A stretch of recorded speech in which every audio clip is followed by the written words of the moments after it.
other than Kahim Kenston. Let's bring him up. Hello, Maxine, and thank you for He's inviting me connecting. to He's your show. connecting. Come on down. Come on down. Hello, Maxine. It's connecting. We know how technology is. There he is. There he is. Hello, There he everyone. is. Hello. Live. Yes, yes, yes. You might want to turn your mic up just a little. All right, I'll get my mic up and get up so you can hear me more, and we'll make There things you go. happen. There you go. That motivational speaker in you, we know it's going to come out.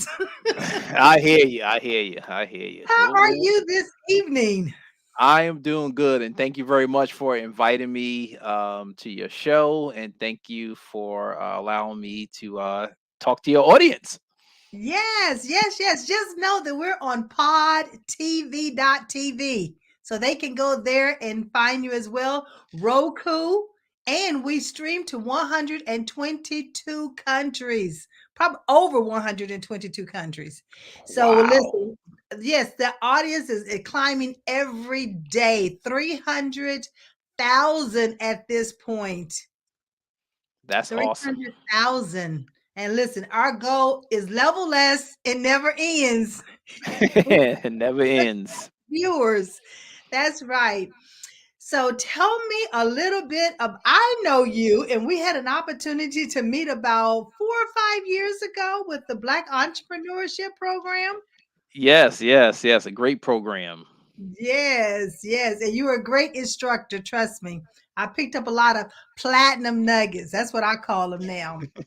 So why Thank don't you. you Thank share with you. the viewing audience just a little bit about, don't go into the sweet stuff yet. No, don't talk about the book and the entrepreneur side, but just give us a little bit. How did you get started with where you are today? Sure. So, my name is Kareem Canston, everybody. I am call myself the encourager. So I encourage people in their life, their career, and their business. And the goal is to help people to discover their purpose and what they're trying to do. And so I'm originally from Queens, New York. I was born and raised there. And after I left Queens in 1994, went to go to a school called Johnson Wells University and study business and lived in Rhode Island for 26 years. And so, family comes from like New York City entrepreneurship background. Always was interested in entrepreneurship, business stuff, and that's how I got involved with the business stuff and went to school for business degrees and worked for a couple of companies. Worked in banking, and now I'm doing some consulting and also run a franchise business. Yes, and the franchise we're going to talk about. I'm excited for you. So the whole show is about life strategies.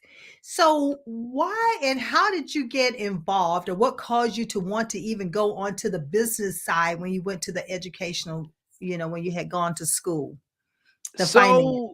yeah, I mean, how can I say? Everybody is in a business, right? Right. It's either you're in a business for yourself, it's either in your business with you're working for a business, right? Or you run a business, and so it's an interesting thing, business, because people can make it what of their own, right? You don't have to be a large business like a Ford Motor Company or a Gillette company. You could just be doing a side hustle, right? And you could be bringing extra income. And now you have the big gig economy, which people turn on their phone, turn on the app, and they make money the same day, and they get paid for doing an errand. So, business is everybody's in it now. Some people choose to own, some people choose to work for a business. Right, right.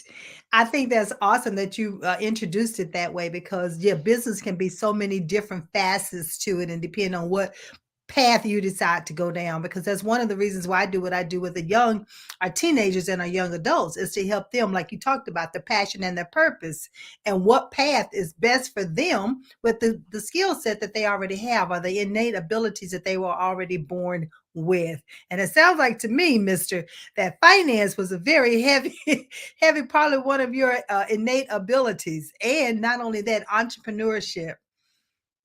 Yes, Did I yes. I hear it? mean, it is, and I mean, to be honest with you, I love talking about lending, talking about finding deals.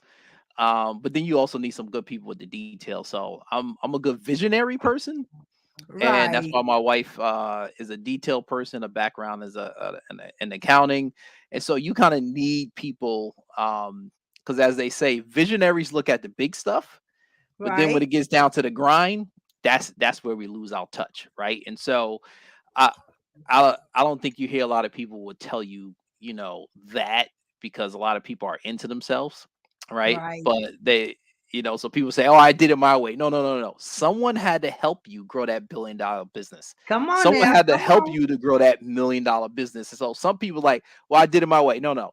Someone had to buy your products. Even if That's you came up right. with the idea, you still need help from other people. And sometimes when you hear people say they are self-made, whatever, no, you needed somebody else to help you get where you need to be. Yeah, well, we know you're not totally self-made, right? Because you had to go through a transformational process to even get into the world, That's right. but yeah, oh, that is awesome. Okay, so with the entrepreneur side of you, and we're going to talk about the book because I love the title to the book that you just published. I think that's awesome. Thank you. And so we're going to talk about that. But the entrepreneur side of you, and I know that you're a franchise owner right now. And how long has it been? About what, a year, 2 years? It actually's been since we took over our first franchise, Little Caesar store, December 1st, 2021. So it's been 1 year. 1 year. Yeah. Yay! Thank you. It's been Yeah, one we year. got a 1 year anniversary coming up. This I is know. perfect Yeah. timing. Yeah. Perfect timing. So, share with us a little bit about the strategies that you had in mind before taking over this Little Caesars. What were some of the things that you had to consider and put in place before actually taking that final step to actually open the doors? Yeah. So the how so let me start where how do we even get it started? Because my wife and I, we were just talking about this. How do we even get into this? And we have a limited partner. And it's really started off of trying to be an entrepreneur and doing some business research and looking at some information. And so that's where it started, right? Doing research and then say, what can we buy, for a Hmm. business? And one of them was Little Caesars. Okay. And so now it's like, what do we do with this owning in a Little Caesars franchise brand? And now we're trying to figure out what's the next step, right? Are we gonna grow in the brand? Are we gonna, take this as an opportunity to grow our wealth for investment, and which that was the goal. Um, or are we gonna flip this into something else? So we're still trying to decide what we're gonna do with it. Okay. Well, you know what? You brought a very powerful word, research. Because in everything we do, many times we need to initially research it, find out what's to it, what it's going to take, and what steps we need to put in place. And I love the fact that you said growth, because after you do your research, then you have to start strategizing on what type of growth. The growth mindset is that, we always hear about that word, growth mindset. How you going to grow it, how you going to scale it. And then you came back and said, flip it. Do we want to continue in this, or do we want to flip it and then start doing something else? So, ladies and gentlemen, if you hear, this is a strategy that you can even put in place for yourself. You have to research what it is that you see yourself doing and then put a growth plan to it. Is it scalable? Are you going to stay at where you are, or do you want to, continue to move forward? I don't ever say up level or level up, because we are level less, and level less is about, continue to succeed. So you continue to move forward. And moving forward, if it's up, that's great. If it's lateral, that's great too, because you can still continue to succeed even in a lateral moves. So I love that. And flipping it, flip the switch. Think about other ways of, using that franchise. You may have purchased it for one thing, but we can definitely start brainstorming it and using it for something else. Okay, Mr. Finance, I hear you. This I is hear you. good. As you can see, my next generation workers just busting in my room, but it's all good, right? So we were Hey, showing listen, it's we're showing them the entrepreneurship stuff so also. So it's interesting when you could bring your children into a business and let people know, like, hey, expose them early, right? And that's how what happened to me, yes. where my family exposed me early, and most of them were they were had businesses in New York, and a lot of them help other people to start businesses and show them how to run businesses also, Well, see, you just brought another platinum nugget out. Expose them early. That's Because with the right. teenagers and the young adults, that's exactly what we do here at Levelist. It's about giving them that exposure so they can see which is going to be the best career path for them to go down. But if you don't give them that exposure, then if they go into one thinking this is the only way to do it, and it's not, you have to have all these other different options to take into consideration. And you're also talking about the next generation. One of the taglines I use is transforming generations and leaving legacies. So you are right on point with bringing the generations in and let them be. Hey, you could still have them in the room and have them to be a part of this conversation because we need to listen to their voice. They have a voice and they need to be able to share it because many of those ideas are phenomenal and they help you move forward in the business that you're in. So I admire you for bringing these young people in. I Thank might you, have to thank bring you. you back on and have a conversation interview with the next generation. Yeah, yeah. I mean, so the other thing I wanted to mention, and people forget about, and is this part. People we look at starting businesses. A lot of time when I thinking about buying businesses. All Right, right. I'm gonna say it again. We look at starting businesses, but not right. buying businesses. And so Mhm, I was in one of these speaker trainings, and I had a guy. He came up with a program about how to buy businesses for cash flow and how to flip them, right? And I'm like, oh, why would I want to do that? And then I started mhm, reading mhm. more. I started doing some more research, and I'm like, I could buy a operating business for less than I will have to start a business from scratch.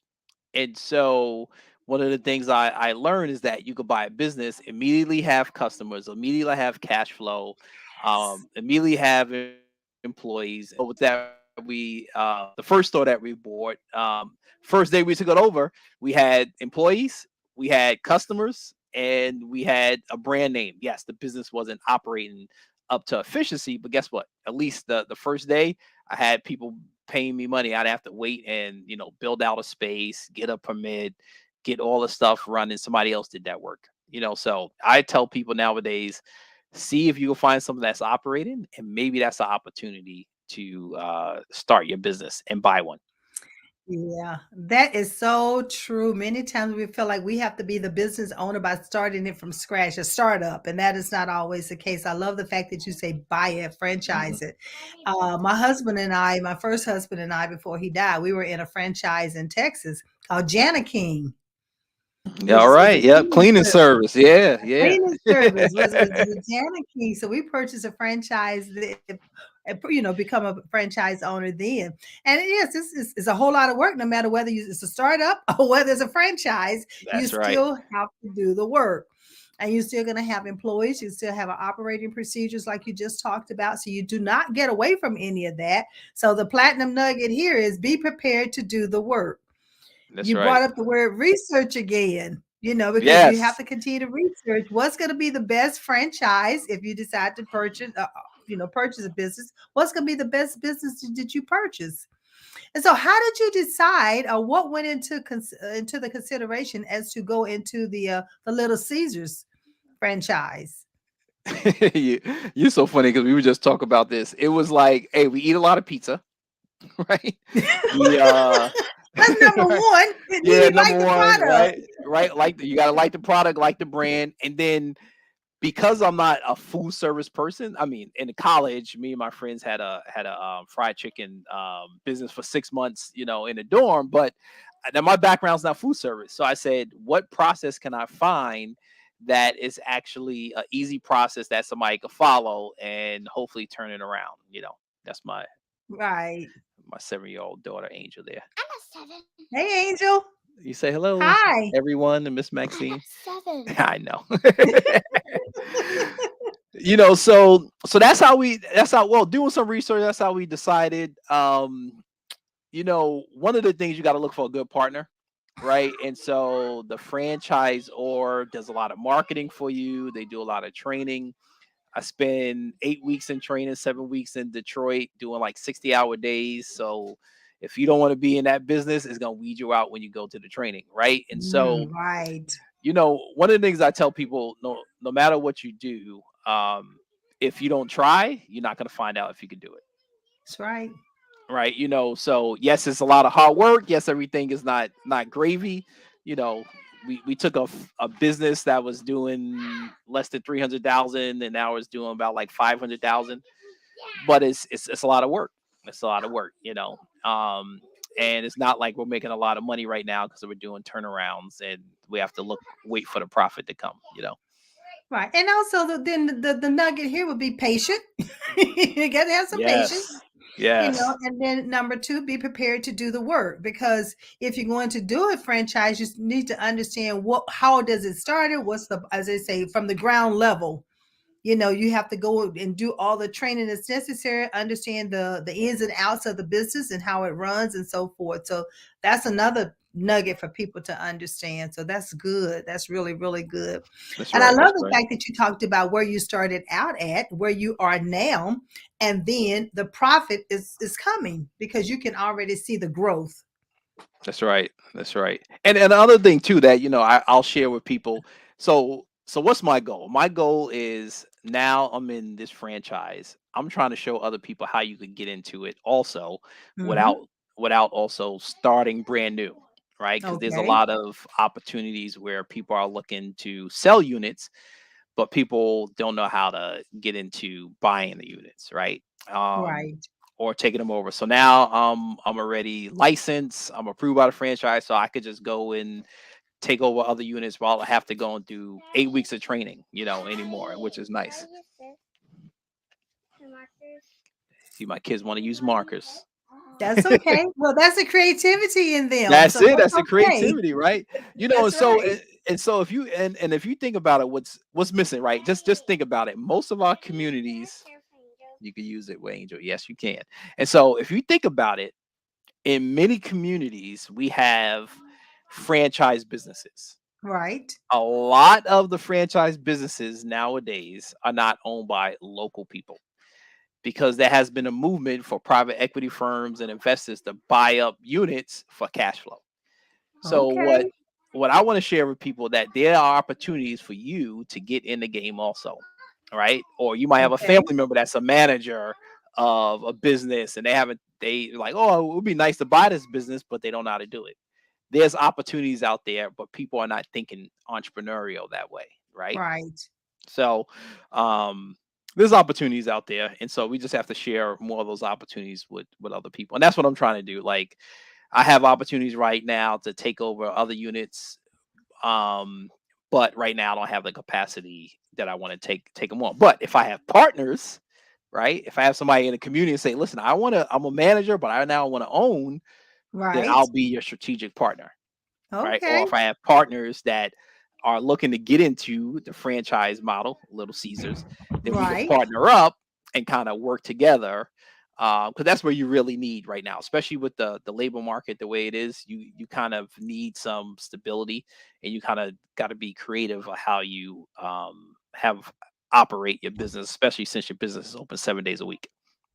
Right. And so with that, when you're talking about you're looking for partners, so how would they get in contact with you if they're interested in doing exactly what you just talked about? Yeah, What so would you be the could best you could contact information? Yeah, you could put my name in kanston.com. It goes right Mhm. directly to my management website. You could Google me, and I do believe my email, my phone number is out there. And you could connect with me that way. I also, if you are interested, just put a comment in whatever chat, and hopefully somebody it gets to me. And then maybe I could put in my email.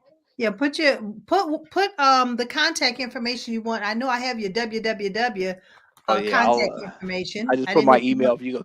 copy it and put it in the comment section and people can have it. That'll be awesome. Yeah, put it in here and we'll run it across the banner. Cool, Yeah, cool, awesome. so we'll And do that. and so that's one of the ways, but it's really trying to show people opportunities, right? Right. And one of the things I've learned is that a lot of times we as entrepreneurs think in this small scale instead of thinking about in a macro scale, right? So we think Okay. micro, but we're not thinking macro. Right. And so macro is that I know people that own 70 Little Caesars franchise Mhm. units, 40. And some of those people are looking to offload some of those units because they're not doing well.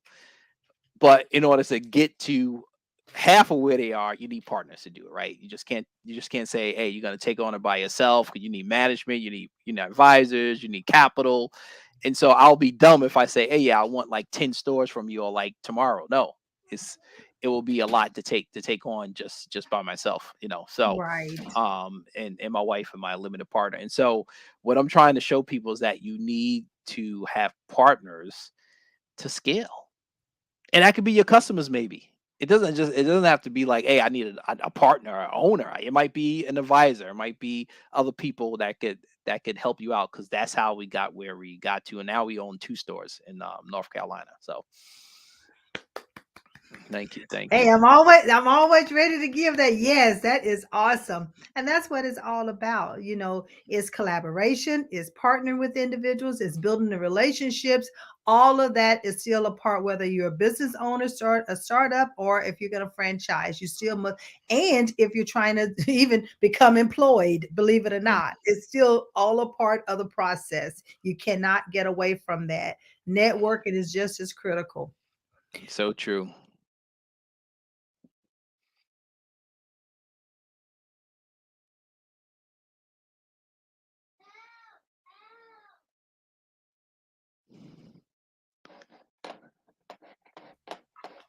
Then I think I don't know if my internet is acting a little weird. Go ahead, say it again.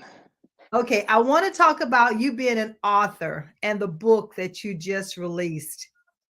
Okay, Tell us a let's little bit let's about Growing Up Mental, a son's story about your parents who struggled with mental illness. There's a And in book. talking about that, yay! And in talking about that, tell me how the strategy did you use behind deciding to write this book? So this is my third book that I wrote. Um Okay. I could say this has been the most work ever I've done in a book. Just getting my mind to even start writing stuff on paper. Um because it's a story that is personal. It's about my family, Mhm. about growing up with 2 parents that struggle with mental illness. And you had to get comfortable to share the story, right? Because it's just not, especially in my community, and we talk about the Black community, right? The it, we are told, right, culturally, and many other Mhm. communities, don't put your dirty laundry out there, right? Right. Don't share the information that's personal in your family. And I'm gonna tell you, y'all, it took a sacrifice to do this, right? Of course, I had to get the blessing of my mother, who's still alive. My father's passed away. And I know people to this day don't like me sharing what I'm sharing, friends, non-friends, family. But people need to we need to raise the conscious about mental illness. We need to let people know that it's still a huge illness that people struggle with in the world, especially people of color. Mhm. And for so many times, so many years, we have told people to shut up, or we have put people in the corners and silenced them because they struggle with mental illness. And so I wanted to write a Right. book about how I see mental illness, of how it affected my family and me, um, growing up as a young man, and then now an adult. I think that's awesome. I think that's really, really good. So, it's already on Amazon. Am I correct? It's on Amazon. Yep, it's on Amazon. And you know, how can I tell people straight up, you don't make money from books unless you're buying you unless you're making books yourself, right? And the cost is low. So, you know, it's not about money. It's about sharing a story to help people. Come on. You know, And when you sometimes you have to share be this, vulnerable. Go ahead. yes, yes, I agree with that. And the fact that you have written it and that you're opening up your own personal story, not only about you, but also your parents, and I'm sure in many years of your life, individuals may not even have known that about your parents, you Mm, know. And so what you're doing by sharing this story is helping other people that could going through it, because we're never alone with what we're mm, going through. No matter what it is we're going through, usually there's someone else out here in this world that have already experienced it, going through it while, still going through it and so forth. So our stories help others. And that's one of the reasons why I do the life strategy show, is because individuals have an opportunity to come on and tell their stories, share their strategies, so that other people can be free, other people can learn, other people can grow, other people can become aware, and they can realize that there are steps that they can take. And the information we share, ladies and gentlemen, is all our personal stories. You can pick and choose what part works for you, and it's up to you. We're not saying do what we do. We're just saying what we're sharing with you on how it worked for us. So I admire you for being able to move forward and doing this. So is there any sneak peek of it that you can share with us without giving the whole? yeah, yeah, I can tell you a little bit. So in the intro, my mother wrote the intro, Okay. and all I can say about this intro is heavy. While I was doing the editing and had a couple people read it, they were like, "Well, that's heavy, right?" And so she tells about a story about when she lost it, right? And she thought somebody was my oldest brother. She ran out the house with my oldest brother, and she thought somebody was going to steal him, right, from her. And she tells a story about how she had a mental illness breakdown, and that's no joke. So, but the reason why I asked her to write the intro, I didn't tell her what to write because I wanted people to get a glimpse of her view, and then the whole Hmm. book is about almost like my view. But in the book, we talk about purpose. There's resources here for people. We talk about perseverance. There's questions after each chapter, and it really it goes deep. It goes deep. Like I tell a story, and I'll share the story. My father used to compensate for his medication, and his compensation was drugs and alcohol. And one day I walked in the house, and he was in the living room, and he thought he was in the bathroom, and he just had a nervous breakdown, right? He couldn't tell which room he was in, but he was going to the bathroom in the living room, even though I was like, it's not the bathroom, right? And Hmm. so that stuff right there, that story, I at first I was gonna put it in the book, but I put it in a book so it could be like shock and awe, but also we need to talk about Right. this. We need to talk about and tell people, yo, your mother, your father struggled with bipolar or schizophrenia and depression, and you might want to think about, you know, um, having a history of that, because Right. there are tendencies that might be passed down by generation to generation, but if you don't know about them, you don't know how to prepare to make sure that that doesn't happen to you also. Or if it does, how do you deal with it? Right, right. And I like the fact that you said write about it, jot it down, because I'm a firm believer in journaling. And that was the book that I ended up publishing, was That's right. Transformation, Write, Share, Live. And the transformation is because we all go through transformations in life from the time we're born to the time we leave this earth. But if we, write about them, then we have a place that we have recorded them. Even if we have not shared it with someone while we're on this earth, should it be found after we're no longer here, many times it could become your biography, autobiography, memoir. It all depends. It can end up being in a play or a movie. You just never know. And then when you write, share, and then you live, people can live through you. Mm, Through that story that you're telling, like what you're talking about now, people can live, they can be observant, and they can start watching for clues in their family members that they had not even thought about. So that's why it's so critical that we do and we are willing to share our stories. And with the way technology is, you used to have to write everything down. Now you can record everything, you can video things. So you have so many different avenues in order to get your stories not only written, told, and then shared. So so I true. appreciate you talking about write it down. Yes. So true. Yeah, yeah. I say something to people a lot when we're talking about purpose, and the biggest thing I say to people is that you got a breakthrough for somebody else. Somebody's Mm, watching you. Somebody sees you. It could be your family, your friend, your neighborhood, your block, your state, your country, your mhm. town, the world. You got to break through because you got to break Right. through for somebody else. Because somebody else is, now people are coming up to me like, "Oh man, I didn't want to say anything, but I have issues with this." But now because you Yeah. wrote it down, now I can talk to you about it. Yeah. Yeah. I found long when I was probably about 11 or 12, I would write things on a piece of paper and I would put them in the back of my Bible. And you just sometimes forget about them. And I would Mm, go back and I would look and I would find that piece of paper and I would open it and I would read it and I would have accomplished.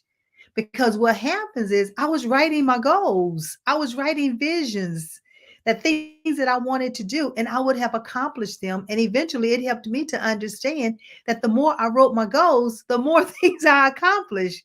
So that's why I started journaling more and more and more. And so it's good that we're talking about write these things down. yes. So it's needed. I even talk about through the Diabetes Association from last month. We talked about it was diabetes month, and I talked about writing it down when you get ready to go to the doctor, so that you have your questions, you have your what ailments that you had, what pains you had, when it started, and all of that. You already have a record of it. You can talk to the doctor about it. So it's the same thing about your life. Write things down in your life, whether the pertinent information, whether painful information, you have a record of it. So I know a lot of people don't want to Yes. relive, but sometimes reliving is healing. Well, it's true. It's It's true. And be healing. honest So with you, when you go to the doctor, they're gonna ask you all those questions anyway. Right? They're gonna yes. say So you they might they say gonna say, you might as well have a truthful answer, not guess at them. yeah, the doctors are gonna say, so tell Yes. me about your history. And then they start jotting down. So tell me about your mother and your father and tell me what illnesses they had. And that's what blew my mind about why we were so silent about mental illness, because in order to get Mhm. treated with a lot of health stuff, we got to tell somebody that we need help. And a lot of times what we Come did to on, say that people. again. Wait a minute, wait. You need to say that again. All That's a right, I'll say it strategy again. right there in itself. And that's really the first step in healing a lot of times is what admitting that you have this situation going on. It's true. It's true. So say that Admitted it. again. You need to do what? Uh, yeah, you have to sometimes Yes. tell people you need help. Many times we have to tell people we need help. And so that's the sad thing about what has happened for decades of mental illness, that the people that needed help, we actually put them away. We put them in homes and hospitals and torture places, or we said, oh, we didn't bring them out, right? To be in the public because we were scared about what other people were gonna think. And and What even to people will today, say. Mhm. yeah, even to today, we still you still see some of that going on where people won't say, like, we talk about it when there's a mass shooting, but we don't talk about it and say, "Hey man, you know what? This is my family struggling with this. I really need help." Like, I didn't learn that until I became Mhm. an adult. and I was trying to help my mother, and I was doing the wrong things instead of getting the professional help. Mm. I was doing the You know, loving that's thing. that's a good point. Yeah, that's a good point that you just brought out, is that you didn't realize that until you became an adult. That's right. But had you only known that when you were maybe in middle school or a teenager, and so the more that we're able to help our young people and our young adults and our teenagers to understand who they are and what they bring to this world, what they offer this world, their passion, their purpose, things that they have a skill to do that no one else has that skill to do, and it just comes naturally to them. So Mhm. that's one of my goals, is to reach at least 5 million teenagers, to help them to understand who they are from their core, the gifts that they were given at birth, so that they can put a strategy to it, and then they can what be successful according to what they already have the natural ability to do. Wow. Awesome. Awesome. Yeah, I love to help I'm young like, people. okay, now Uh, that way yeah, we can. Okay, love to there help was a young delay right people. there. Say it again. I love to help young people. Good, good, good. Yeah, I see that you have some of this diversity and inclusion as a part of your background as well, and the motivational speaker. So, talk to me a little bit about the strategies that you have, where you've used this information at. So then you got some good questions. Well, thank you. And the reason why I say that is, um there's so many words that we put a lot of things into boxes. The reason why I say that is because, first it was, race relations, right? Then it was multicultural affairs, and now Right. it's DEI, and then we throw everything on the DEI. Some of the stuff doesn't Hmm. belong there. And so I say that because, like, I just did a quiet quitting facilitation for a company, and someone asked me to facilitate, and I'm like, I don't even know if I want to touch this topic, but I know I say I'm a facilitator. I know how to facilitate stuff. I have employees. I know what they're talking about, and so what I did was, we really brought it down to, let's talk about what is the issue here, and really that's what diversity is about. What is the issue that we're having, and how can we not make everybody equal, but how can we respect everybody? And that's what I love to do, no matter what topic is it. If it's a business topic, it's a personal topic, it's a career topic, a life topic, is really trying to bring people to a common understanding of how we work together, right? And so many Hmm. times we put so many labels, and then people come back, I got the best strategy for your company. You, but my company is not dealing with race relations. We're dealing with, we don't even have a woman in executive office. So we got to talk about that detail, not about, making equality. Let's talk about, you got to hire some high level women. That's the deep stuff. But people want to talk sugar coated. We bring in the trainer, we bring in a consultant, but they don't want to go deep. And I want to go deep. I want to go deep. Let's pull the rug out, like Right. quiet quitting. When I took the definitions of those two words, people were like, we're not even talking about the real topic. I said, that's what I'm trying to tell you all. That's right. We don't got an issue with quiet quitting, because if quitting is in the phrase, that means the person already left. Y'all still here working. Right? So Yeah. it's just interesting. It's And, just interesting. and that is so true. There was something on LinkedIn about a week or so ago, and I commented on it, and it talked about managers overlooking high performing employees, right? And my philosophy is, because of me being this career coach and performance manager and architect builder, is about, if you hired that person when you interviewed them, they were high performing then. So why did they have to come into your company, and then all of a sudden you put a definition against high performing, and then you have X amount of people in this box who you consider high performers? Then what about the other 20,000 in your organization and the 100 that you have identified as high performers. You're already dividing and putting a division between employees when you start doing things like that. Where if you look at the person and say, here are your roles and responsibilities, here are the expectations, and everybody need to adhere to the expectations that you've established for those individuals. Mm, So sometimes companies put a division already, but yet and still they want a DEI manager or a DEI executive director, but yet some of your rules and regulations that you have already within your organization is putting a separation and is excluding people opposed to including people. wow. So Wow. It's yeah, true. I have a totally yeah, I have a Because totally different way of looking people at don't want to things do when the it hard comes work. to that. It's like, yeah, yeah. And allow people to do what you hired them to do. And the micromanagers, you hired the person, you establish what their goals are, allow them to perform. When they're not performing, then determine, is it a training issue? And if you train them, or is it someone who is not able to adapt or pick up or learn what it is that you want them to do? So you have to do an evaluation right there as well, opposed to excluding people. And I agree with what you're talking about. When you're talking about women. Yes, if you don't have any women in the executive role, then hello, Houston, we have a problem already. And That's no matter right. how many DEI managers you bring in, if you never hire a woman in the executive role, you still have a problem. So That's I right. agree with all the things that you're talking about. So yes, Yeah. yes, yes, Yeah. yes. Yeah. But Maxine, I the also issue. see that, Yeah, real quick. I want to touch on something that you said. The issue is people don't want to invest in people. oh, It we just need to like put that in a quote.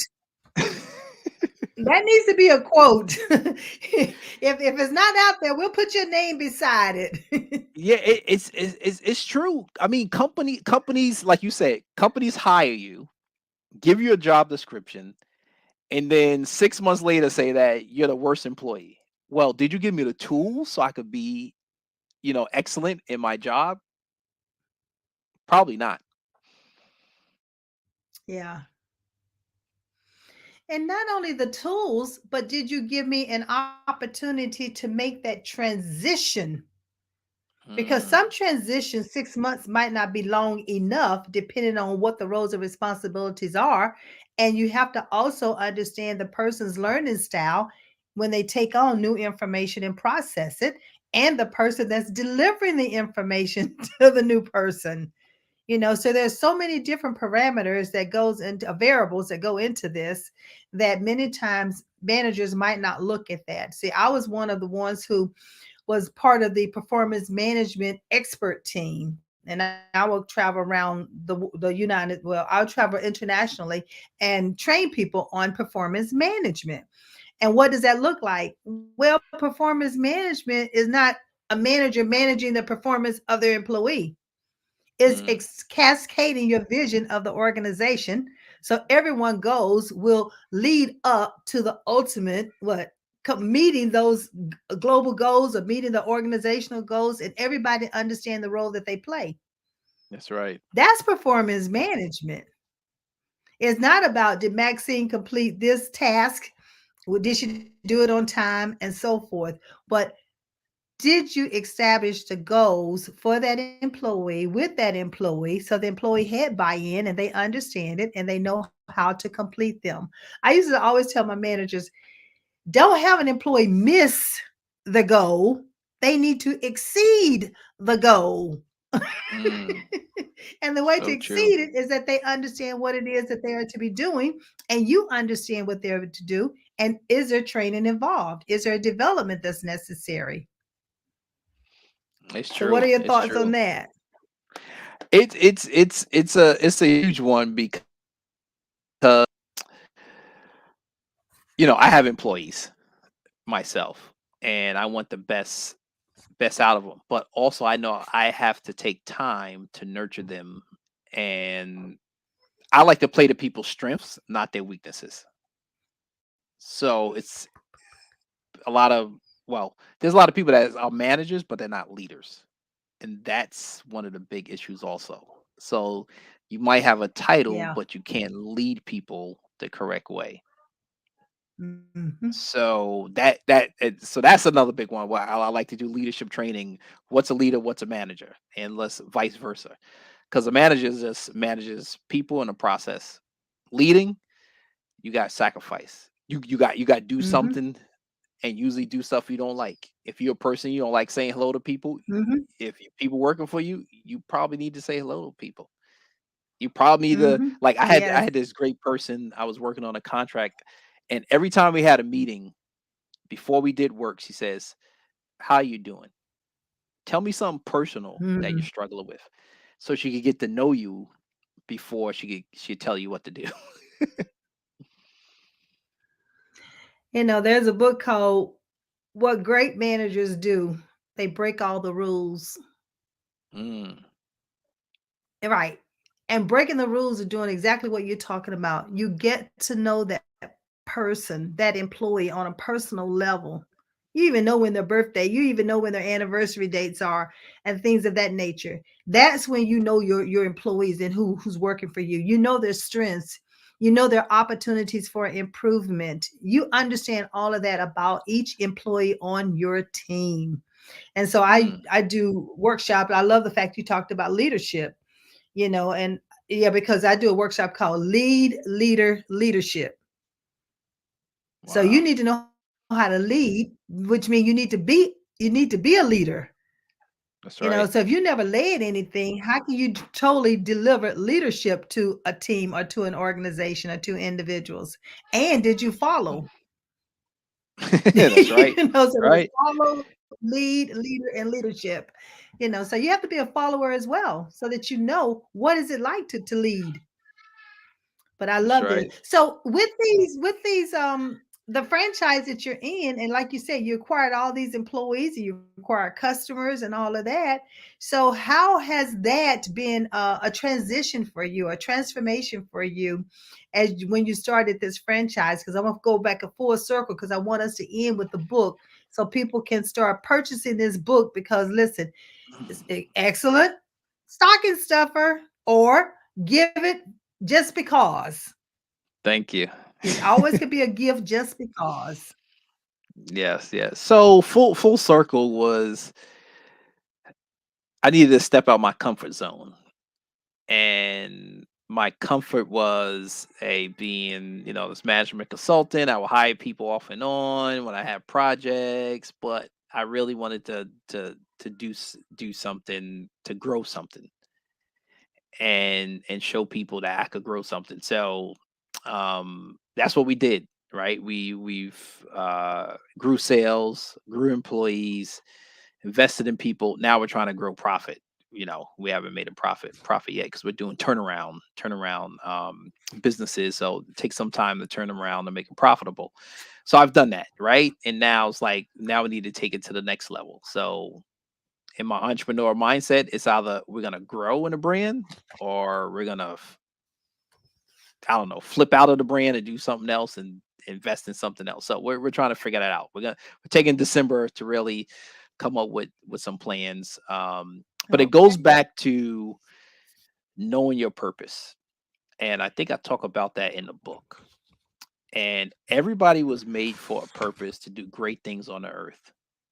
Now you got to figure out what God made you to do on the earth in order to walk in your purpose. That means that you're gonna have to do some Hmm. work, y'all. Yeah, not only do some work, but unfortunately, I do have an ability assessment that I offer that I'm certified in. And this assessment helps individuals to understand what are they actually born with. We have Hillary talking about leaders must know what it is to follow too. She said, I love that. Yes, yes. And, Hey, and no, this no, no, ability no. We just want assessment, you to follow. We just want you to follow us. We don't care if yes, we're yes, going yes, yes, going yes. I've never, off the hey, listen, off the cliff. I know it. And the whole thing of it is that when they had to follow, they didn't follow.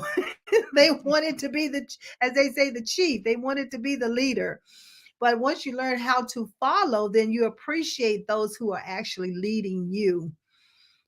So yeah, because there's an art and a skill to it as well, and you have to be people centric. You have to be customer centric and people centric, and know how to say things, how to approach people, what's that person's personality style, how do you communicate with them, how do they prefer to be communicated with. So there's a lot of different things that go into being a leader, and it's more than just do this, do that, being a dictator and delegating. So yeah, Very so true. good. Very true. But I was talking about this ability assessment, and what this assessment does is that it helps them to narrow down and understand who are they from their core, and what's those abilities that they were born with, and I say when they were given the breath of life. Because what you just said, we all have a purpose, and we were all given gifts. I truly believe that.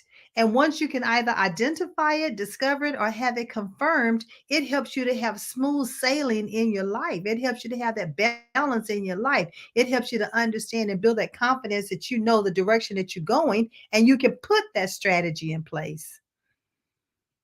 And how many of our young people need to know this? Did you know that when you were 18? When you were in high Nope. school? No, no, no. I didn't know it No. until I was in college, and a teenager told me I need to find my purpose. Look at that. Listen at that. A teenager told you. So see, they had already identified or discovered their purpose at a young age, and some of them will. But look at how many of our young people don't know this. And they That's go right. out into the world, or they go into a trade, or they go into college, or they become a business owner, not even understanding who they are from their core, Mm, so true. and not even understanding what's the best career path for them or the best profession for them. So look at what you've done. You've taken what you knew about yourself, and you started working with that financial side, that business side. And look at where it has landed you. Thank you. A lot of hard You're work. talking about others, about being franchise owners and how to go about purchasing a business, as opposed to always thinking that you need to start a business. That's right. Ladies and gentlemen, this is some heavy stuff we're talking about tonight. These are some phenomenal platinum nuggets that we can all put in place. And there is the book that you can go Somebody out was and asking about purchase. what's the I did name. Yeah, they was like, "What's the name?" There it Yeah, is. growing up mental. And let's see if we can get the Amazon location on the banner. Let me see if I can get them to run the Amazon location Yeah, on the banner so you'll know where to find it. yeah. Or if they go to Amazon, put my name, it should come up. I think I'm the only Kareem Right. Canston in the world. So I love that name. That's nice. That's nice.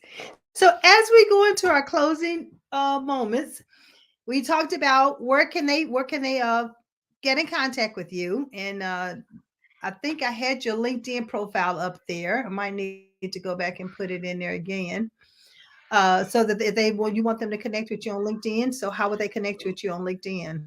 yeah, if you go on LinkedIn and you put my name in there, Kareem Canston, connect with me. Or I see that you got my website scrolling on the bottom of the screen. Correct. All right. Well, you have a way of getting in contact with him. Listen, let's go out and support our speaker we have here tonight. And the book is growing growing up mental. What was it again? I don't want to mispronounce it. You got it. Growing up mental. Yeah, growing up mental, a son's story. So you get a chance to see it and hear it through the eyes of the son of from the parents. I love that. I love that. Thank you for sharing your personal information with us, your testimonial, your book. I know it's going to be a success, and we're going to make sure that we put it out there on Facebook so they'll be able to actually click on it and go straight to the website and find it, as well as your other information. So, what would you like your closing remarks to be right now? What's the final strategies you like to leave with our viewing audience? So I want to leave with you all that everyone needs encouragement.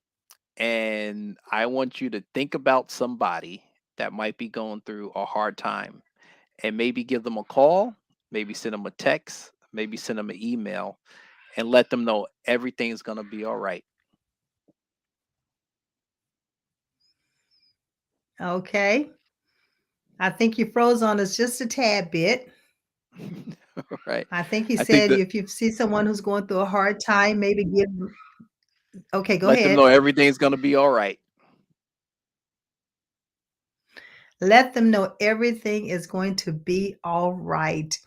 I had to go to Ohio to say my final goodbyes to my sister. And I became ill while I was there. And I ended up being in Ohio for over 6 weeks. Wow. And while I was in bed recovering, I didn't call anyone here in North Carolina except for my family to let them know that how sick I was, right? I didn't call any of my coworkers, any colleagues, no customers, clients, or anything like that because I was just too sick to make telephone calls. But you reminded me on why it's important that when someone is dropped into your spirit, you should reach out to them and let them know that someone is caring about them, someone is thinking about their well being. I had about 10 or 15 people who called me that I was not even expecting to have called me during that time. But what it showed me is that when you think people are not thinking about you, they are. And those, Yes. when this dropped into your spirit and you picked up the phone and you called me, it made a difference. That's part of the healing process when you know people are caring about you. You know your family love you. Don't get me wrong. That's not what I'm saying. But is the people in a distance that you may not have spoken with in about 6 months, they call and check in on you and you say, well, thank you for calling. No, you were dropped into my spirit. And so I'm Spirit. calling to Yes. check in on you. It's needed. This is a time of the year where people are going through, I mean, we go through it all the time, right? But the holidays are even worse. It's worse Yes. because you have a lot of loved ones who've gone on, and this is their first holiday without them. So when you know this, go on and pick up the phone and call them and let them know you care. You don't have to go into a long, drawn out conversation or anything, but just the fact that you called to say, I'm thinking about you. Is there anything I can do to assist you? Oh, it doesn't take much. Doesn't take much at all. But that caring attitude and caring and gratefulness, that goes a long way. And it's It always have does. gone a long way if we just continue to do it. Yeah. Yes. I used to do it all the time. But this time it was shown to me that those individuals, they reached out to me to show me that they cared. And that made all the difference in the world. All the difference.